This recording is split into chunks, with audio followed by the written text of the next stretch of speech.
اس کے ماں باپ نے بڑے لاڈ و پیار سے پرورش کی۔ جوان ہوئی تو والدین کی رضامندی کے بغیر کالج کی بس کے ڈرائیور سے خفیہ نکاح کر لیا۔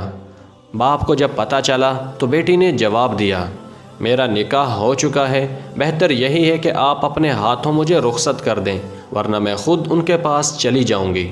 باپ نے کہا کہ اگر آپ کا یہ حتمی فیصلہ ہے تو آپ نے گھر سے جو کچھ لینا ہے لے لیں اور خود ہی اپنے شوہر کے پاس چلی جاؤ، لیکن یہ یاد رکھنا کہ اب آپ کا ہم سے اور ہمارا آپ سے کوئی تعلق نہیں رہا، آپ ہمارے لیے مر گئیں اور ہم آپ کے لیے۔ وہ خوشی خوشی سامان پیک کر کے اپنے شوہر کے پاس چلی گئی۔ تقریباً 8 سال بعد اس کی ملاقات ایک قریبی عزیز سے ہوئی اور وہ اسے اپنے گھر لے آیا۔ خیر خیریت دریافت کرنے کے دوران اس نے زار و قطار رونا شروع کر دیا۔ وہ سمجھا کہ شاید گھر کے حالات صحیح نہیں ہوں گے، والدین کی نافرمانی اور جدائی کا پچھتاوا اسے رلائے جا رہا ہوگا۔ تمام گھر والے اسے دلاسا دینے لگے اور رونے کی وجہ دریافت کرنے لگے۔ بہت اصرار کے بعد اس نے رونے کی وجہ بتائی۔ وہ کچھ یوں گویا ہوئی، میں نے والدین کی نافرمانی کی، ان سے تمام تعلقات ختم ہو گئے، اس کا پچھتاوا تو مجھے ساری زندگی رہے گا۔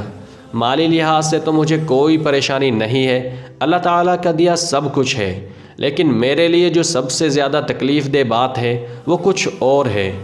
میری صرف ایک ہی بیٹی ہے، میرے شوہر جب نماز پڑھنے کے بعد دعا مانگتے ہیں تو میں نے چپکے سے کئی بار ان کی دعا سنی ہے۔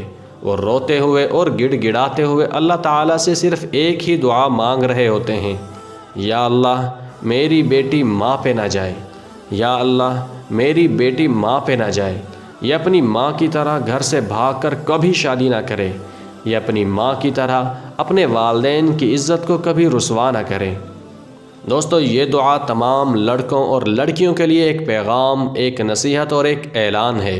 اگر کوئی سمجھے تو اللہ تعالیٰ کسی بھی ماں باپ کو اپنی اولاد کی رسوائی سے بچائے، آمین۔ دوستو، آج کی ویڈیو یہیں تک تھی۔